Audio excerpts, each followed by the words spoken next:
સપ્તર્ષિ શાળા સંકુલ થકી હું આપ સર્વ વિદ્યાર્થી મિત્રોનું ફરી એક વખત હાર્દિક સ્વાગત કરું છું। આજે આપણે ધોરણ 9 ચેપ્ટર 1 સંખ્યા પદ્ધતિ ભાગ 2 ની વાત કરવાના છીએ।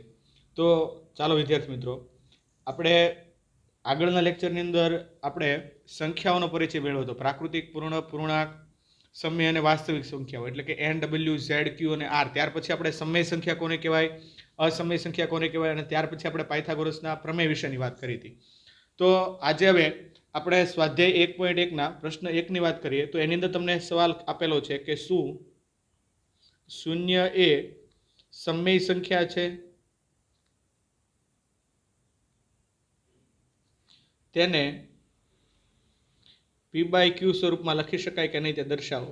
તેને p બાય q સ્વરૂપમાં દર્શાવો। હવે જુઓ, અહીંયા મેં તમને રકમ છે તમને એકદમ શોર્ટમાં લખી દીધી છે। તમારે પૂરી રકમ છે ચોપડીની મદદથી તમારે જોઈ લેવાની। અહીંયા તમને પૂછેલે શું શૂન્ય એ સમય સંખ્યા છે, તો આપણે હા કહી શકીએ।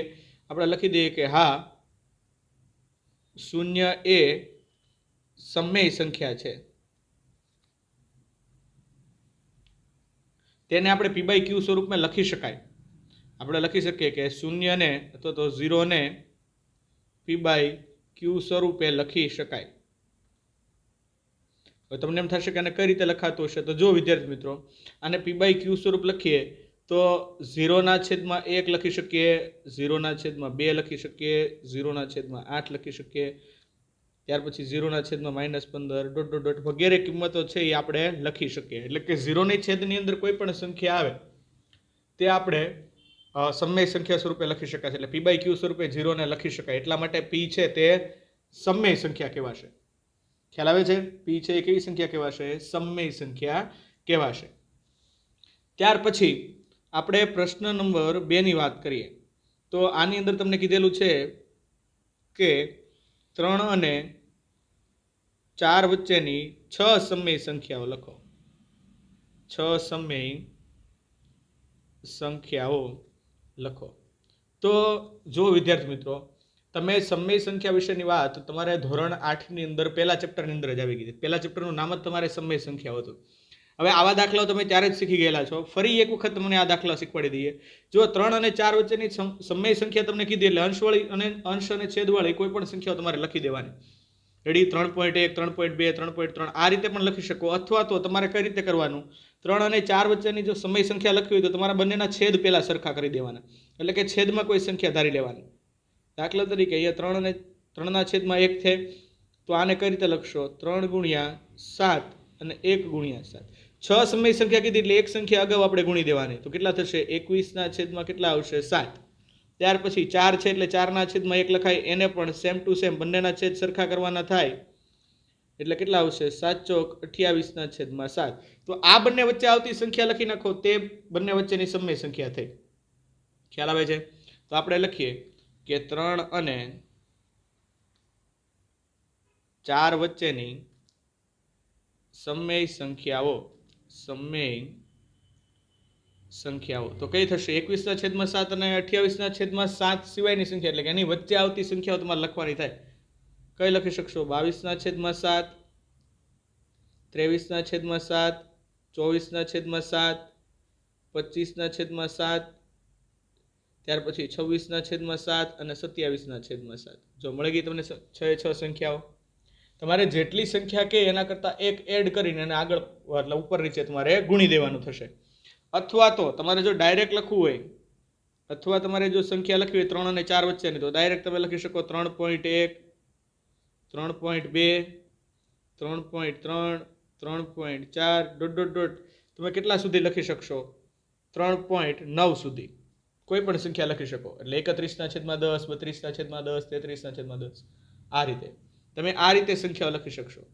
પણ અહીંયા તો ખાલી 3 અને 4 આપેલા હતા એટલા માટે તમે આવું કરી શકા। પણ જો કોઈ બીજી સંખ્યા હોય તો મેં તમને કીધું એ પ્રમાણે જેટલી સમય સંખ્યા કહી એના કરતાં એક એક્સ્ટ્રા લઈ તમારે ઉપર અંશ અને છેદમાં ગુણી દેવાની, અને એની વચ્ચે જે સંખ્યા આવશે તમને સમય સંખ્યાઓ મળશે। ખ્યાલ આવે છે ને? હવે આગળ એક દાખલો ગણીએ જેના કારણે તમારા ખ્યાલ છે આખો સ્પષ્ટ થઈ જાય। પ્રશ્ન નંબર 3 ની વાત કરું તો એની અંદર આપેલું છે 3/5 અને 4/5 વચ્ચેની 5 સમય સંખ્યાઓ લખો. 5 સમય સંખ્યાઓ લખો. તો અહીંયા કઈ રીતે લખશો વિદ્યાર્થી મિત્રો તમે? તો જુઓ, અહીંયા તમારે કઈ રીતે દાખલો ગણવો પડશે? તો કે સૌપ્રથમ તમારે 3/5 છે એને 5 સમય સંખ્યા કીધી એટલે આપણે 6 વડે ગુણી દઈએ. અંશ અને છેદમાં 5 ગુણ્યા 6 કરી નાખીએ એટલે કેટલા આવશે? 18/30 તથા 4/5 છે તો આપણે એને પણ 6 વડે ગુણી દઈએ તો તમારો જવાબ કેટલો થશે? 24/30.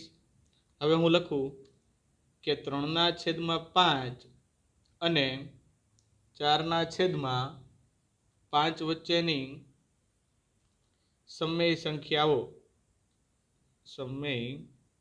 સંખ્યાઓ કેટલી લખાશે? જુઓ તો 19/30, 20/30, 21/30, 22/30 અને 23/30 મળી ગઈ આપણને 5 સમય સંખ્યાઓ.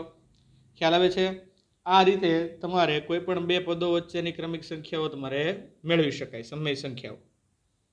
સમજ પડી ગઈ ને? ત્યાર પછી આપણે વાત કરીએ તો હવે આપણા પ્રશ્ન નંબર 4 એમાં તમને કીધેલું છે કે સત્ય કે અસત્ય જણાવો. તો તમને પહેલો સવાલ આપેલો છે, દરેક પ્રાકૃતિક સંખ્યા એ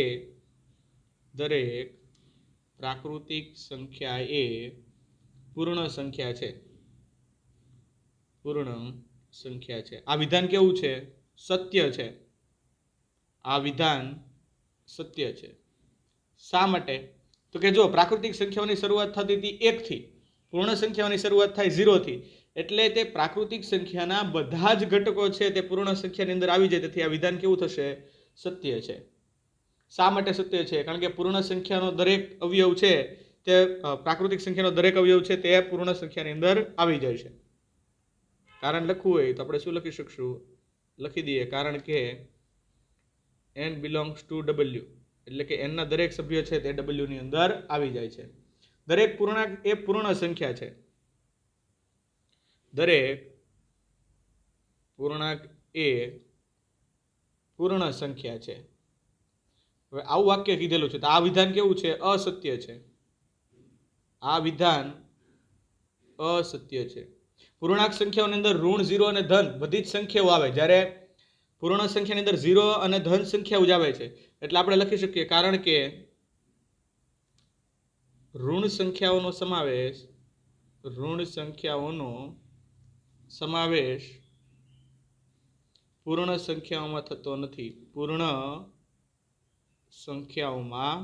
થતો નથી.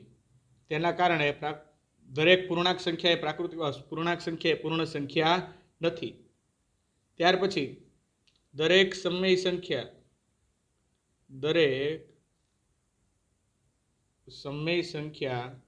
એ પૂર્ણ સંખ્યા છે. આ વિધાન મળે કેવું છે? અસત્ય.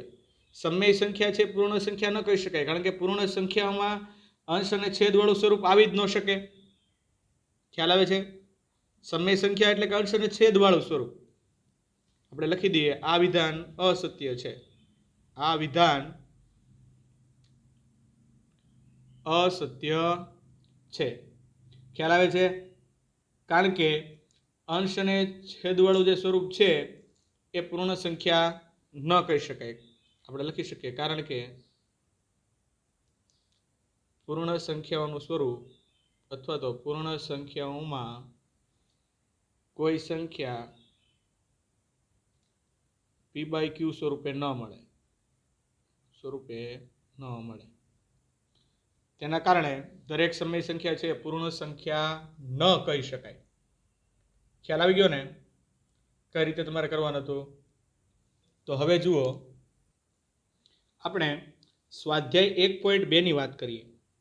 સ્વાધ્યાય 1.2 ની વાત કરીએ છીએ હવે. તો એની અંદર તમારે પહેલો પ્રશ્ન છે, વિધાન સત્ય છે કે અસત્ય એ તમારે જણાવવાનું છે. દરેક અસમય સંખ્યા એ વાસ્તવિક સંખ્યા છે. દરેક અસમય સંખ્યા એ વાસ્તવિક સંખ્યા છે, વાસ્તવિક સંખ્યા છે, તો આ વિધાન કેવું આવશે? સત્ય આવશે. આ વિધાન સત્ય છે, કારણ કે વાસ્તવિક સંખ્યાઓમાં સમય અને અસમય બંને પ્રકારની સંખ્યાઓનો સમાવેશ થાય. સમય અને અસમય સંખ્યાઓનો સમાવેશ થાય છે, સંખ્યાઓનો સમાવેશ થાય છે. એટલે અસમય સંખ્યા છે એ વાસ્તવિક સંખ્યાની અંદર આવી શકે. ત્યાર પછી બીજો સવાલ, સંખ્યા રેખા પરનું દરેક બિંદુ કોઈક પ્રાકૃતિક સંખ્યા એમ માટે વર્ગમૂળ એમ સ્વરૂપનું હોય, વર્ગમૂળ એમ સ્વરૂપનું હોય. હવે આ વિધાન કેવું આવશે? અસત્ય આવશે. ખ્યાલ આવે છે? આપેલ વિધાન કેવું છે?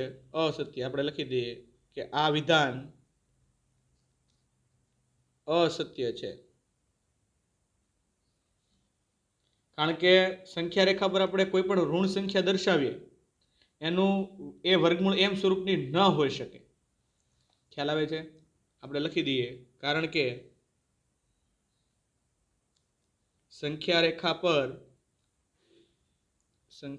પર દર્શાવવામાં આવતી ઋણ સંખ્યાઓ કોઈ પણ પ્રાકૃતિક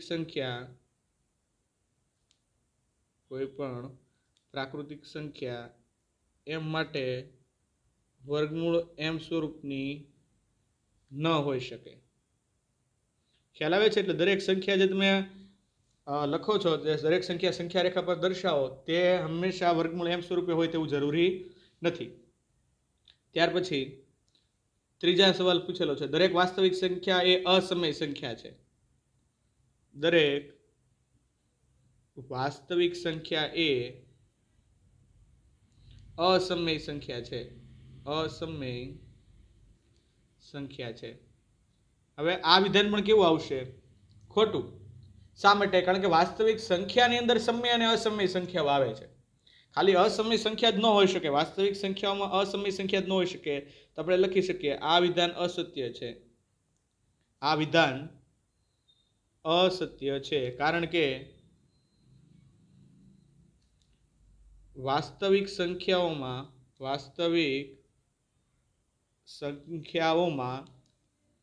સમય અને અસમય સંખ્યાઓનો સમાવેશ થાય છે. અસમય સંખ્યાઓનો સમાવેશ થાય છે. ખ્યાલ આવે છે કે નહીં? રેડી? એટલે કોઈ પણ જે સંખ્યા છે એ, એટલે કે કોઈ પણ જે વાસ્તવિક સંખ્યા છે એની અંદર સમય અને અસમય બંને પ્રકારની સંખ્યા હોય. ખાલી અસમય પ્રકારની સંખ્યા શક્ય નથી. એટલા માટે આ વિધાન કેવું છે? અસત્ય કહી શકો. હવે ત્યાર પછી પ્રશ્ન નંબર 2 ની વાત કરીએ તો તમને એમ કીધું છે કે શું ધન પૂર્ણાંકોનું વર્ગમૂળ અસમય હોય છે? શું દરેક ધન પૂર્ણાંકોનું વર્ગમૂળ અસમય હોય છે? જો ના, તો એવી એક સંખ્યાનું ઉદાહરણ આપો. એવી એક સંખ્યાઓનું ઉદાહરણ આપો એવું તમને કીધેલું છે, જેનું વર્ગમૂળ સમય સંખ્યા હોય. તો હવે અહીંયા તમે કઈ રીતે આનું ઉદાહરણ આપશો? ભાઈ, દરેક સંખ્યા છે હંમેશા એનું વર્ગમૂળ અસમય ન હોઈ શકે. એટલે આપણે શું લખશું? ના, દરેક ધન પૂર્ણાંકોનું વર્ગમૂળ અસમય ન હોય. એનું ઉદાહરણ આપણે દઈએ. દાખલા તરીકે વર્ગમૂળ 16 છે. વર્ગમૂળ 16નું તમે જવાબ કાઢો તો કેટલું થાય? 4. આ વર્ગમૂળમાં હતું છતાં એનું જવાબ કેવો આવ્યો? સમય. ત્યાર પછી વર્ગમૂળ 9 લેવું તો 9નું વર્ગમૂળ કેટલું થાય? 3. વર્ગમૂળ 4 લેશો તો એનો જવાબ કેટલો આવશે? 2. એટલે કે ભાઈ તમે જે વર્ગમૂળ વાળું સ્વરૂપ હતું એનું વર્ગમૂળ કેવી સંખ્યા મળ્યું આપણને? સમય સંખ્યા. અને આવી ઘણી બધી સંખ્યાઓ તમે લખી શકો. ખ્યાલ આવે છે? આવી તો તમે ઘણી બધી સંખ્યાઓ લખી શકો છો. એટલે એવું જરૂરી નથી કે દરેક વર્ગમૂળ વાળું સ્વરૂપ હોય તો દરેકનું વર્ગમૂળ અસમય હોય. તો એવું જરૂરી નથી. કોઈ સંખ્યાઓનું વર્ગમૂળ સમય પણ હોઈ શકે છે. તો ખ્યાલ આવી ગયો વિદ્યાર્થી મિત્રો? હવે તમારે હું જે આ ચેપ્ટર નંબર પહેલું ચલાવ્યું અને જે ચેપ્ટર નંબર બીજું મેં ચલાવી દીધું છે, આ બંને ચેપ્ટરો તમારે પાકી બુકની અંદર સાથે સાથે લખતા જવાના છે. આ વાત તમે ખાસ યાદ રાખજો. તમારે ચેપ્ટર નંબર 2 આ પાકી બુકમાં લખવાનું છે. પાકી બુકમાં લખવું. ત્યાર પછી ચેપ્ટર 1 જે સાથે સાથે ચલાવું છું તે પણ પાકી બુકમાં લખતા જવું. એ પણ તમારે પાકી બુકમાં લખવાનું છે. ખ્યાલ આવે છે? જે પ્રમાણે ચલાવું છું એ પ્રમાણે.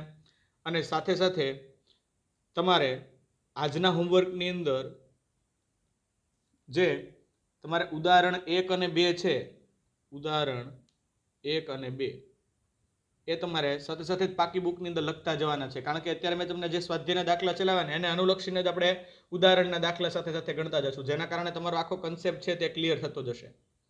ખ્યાલ આવે છે ને? તો હવે પછીના દાખલાઓની વાત આપણે નેક્સ્ટ લેક્ચરની અંદર કરીશું.